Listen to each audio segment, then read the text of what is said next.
Yo, yo, what up, what up? B Marsh Boxing. Back at it on a Friday night, watching some boxing.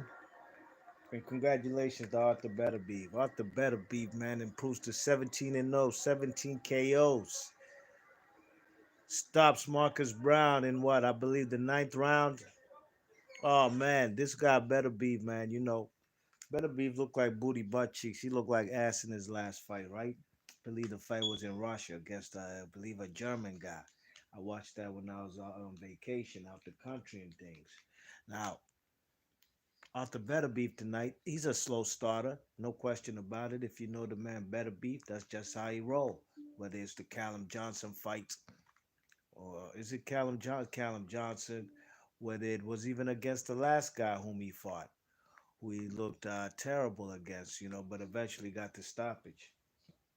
Same goes tonight versus Marcus Browne. He started off pretty slow. First two rounds, I gave it to Marcus Browne, southpaw, using his left hand. You know what I mean? Using his jab actually, controlling the pace with his jab. You know what I mean? Circling to his left. You know what I'm saying?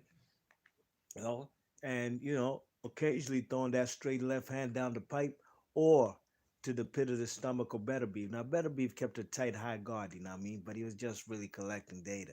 Really wasn't throwing punches back. You know what I mean? The man was collecting data and just trying to get a groove of things, trying to figure out his opponent. So the first two rounds I gave to Marcus Browne. Round three, Marcus Browne and Better Beef have an accidental headbutt. You know what I mean? And I was like, oh shit, here we go again.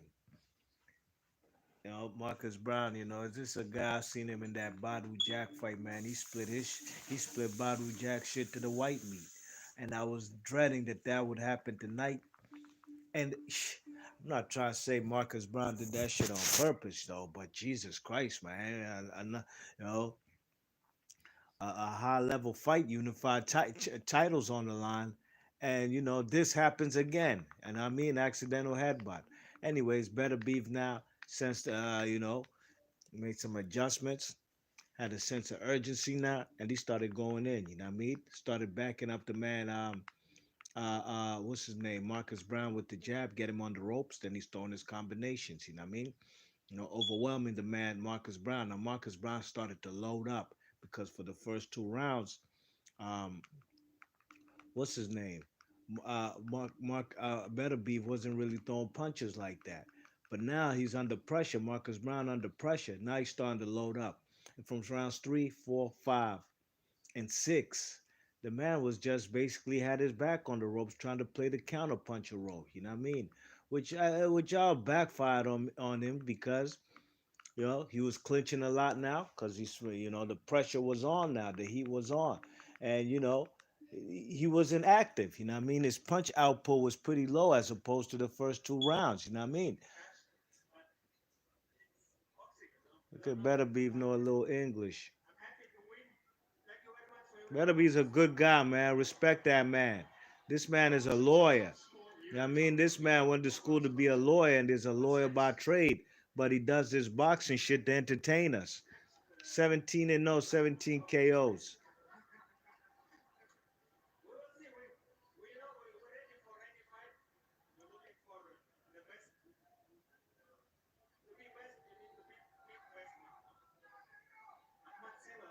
Now in round three, when the man got the accidental head clash, it was a deep gash, boy. I'm talking about that shit was leaking.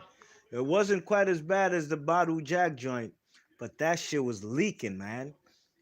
The doctors kept checking it out after every round, and I was like, oh shit, they about to stop this. And probably, go to the scorecards. But anyways, round seven, Better Beef drops this guy with a beautiful combination. Left hook to the body, straight right hand down the pike. Marcus Brown takes a knee. He gets up and he takes his 8 count. So that's already a 10-8 round. You know what I mean? Round eight, Marcus Brown now is starting to figure out staying on the ropes with my back against the ropes is working against him, so he decided to take it to the center of the ring.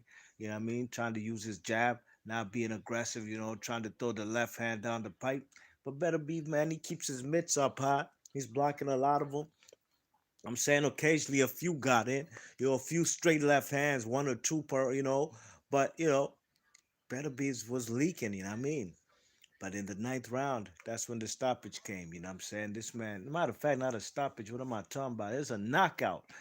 I mean, the man better be, man, had the man backed up on the ropes with the jab. Bang. Snapped his head back. Bang. Got him on the rope, started going, doing all kind of combinations. Left and right hooks to the body, right hook to the body, straight right to the head, left hook to the body, and the right uppercut, and boom, bam, boom. That's all she wrote, boy. Not this boy, this habitual wife beater. Marcus Brown knocked him the fuck out, you know. Now I was quite happy when Jean Pascal beat this wife beater in Marcus Brown. You know what I mean? Look, you know, you there beating up on women. Now look, I don't know what kind of situation it was. You know what I mean? But as a boxer, where your hands are registered as lethal weapons, I can't go for that, dogs. I can't roll with that. You know what I mean?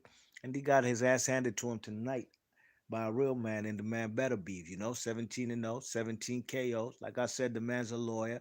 Looked like booty butt cheeks his last fight. I'm very critical of the guy, and I'll give him praise when it's well deserved. I've been watching this guy when he came on the scene, busting up fellas like Tavares Cloud and Gabriel Campillo, former, light heavyweight champs, just like he is. You know what I mean? And it took him a while to get his bearings, and he's quite an inactive fighter, which is very it disappoints me because I'm actually a fan. I've been a fan since that Gabe Campillo fight, man, where he obliterated that man, obliterated um Tavares Cloud. You know what I mean? He's been on the scene since 2013. That's when or 2014 at least. That's when he was on the PBCs. You know what I mean?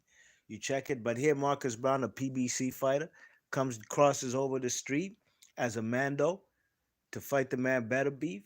I remember when he was a mandatory for Donna Stevenson. You know what I mean? He lost his little fight with Jean Pascal, big upset. So here he is, the number one contender in the Mando for the WBC strap, and he got his opportunity. And unfortunately for the former American Olympian Marcus Brown, you ain't going home with no straps tonight, boy. The 36-year-old handed your 31-year-old ass right in your hands. And the man took a knee, dogs. He took a knee with that left hook to the body, right uppercut, and he ain't get up. One, two, three, four, five. The ref counted till 10. And this guy quit, dogs. Can't give him no respect, you know what I mean? So Slim got what he deserves. He met the man Better Beef tonight, and I'd like to see Better Beef unified. There ain't nothing else to do, dogs. Get Beevil in the ring. Beevil is there languishing in obscurity, not fighting nobody. The man be fighting on them matchroom undercards.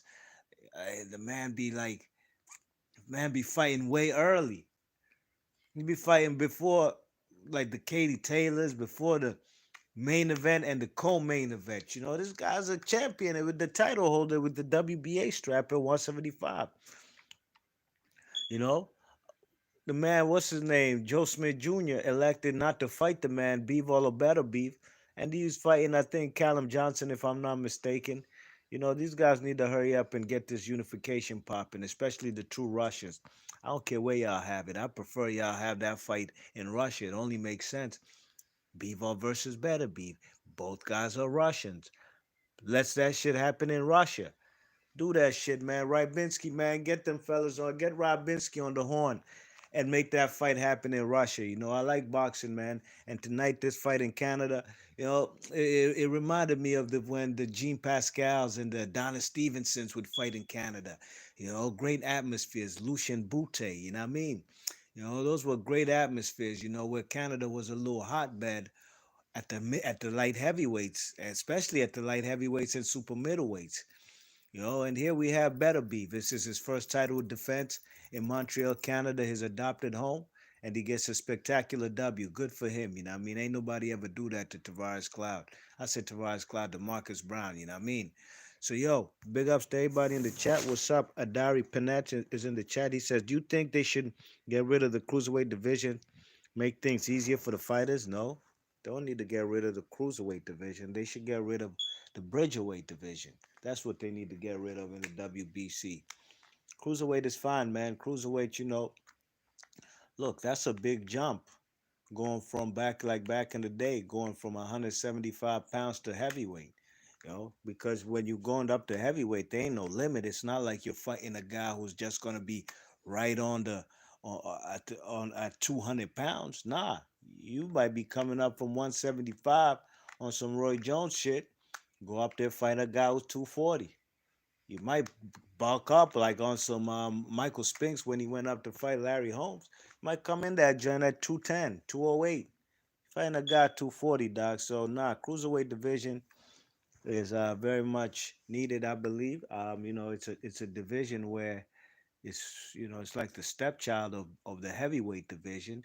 But at the end of the day, it's a division for guys who are big, too big to make light heavyweight because that's 25-pound difference. Remember that between light heavyweight and middleweight and heavyweight is 25 pounds. So it's for guys who are too big for light heavyweight and too small for the heavyweight. And if you can, gain some muscle and build bulk up like fellas like Alexander Usyk, even though Alexander Usyk in that fight versus Joshua, his body looked soft to me. He didn't look like he's chiseled and I bet that was by strategy, you know what I mean? Doesn't want to come in there on some Deontay Wilder shit versus Fury, trying to be too bulked up, all that muscle shit. This is not a bodybuilding contest. This is boxing, you know what I mean? So big up to everybody in the chat. Please hit the thumbs up on your way in and on your way out. If you're new to the channel, please share and subscribe. And I'll catch you guys on the next one. I'm gone. Peace.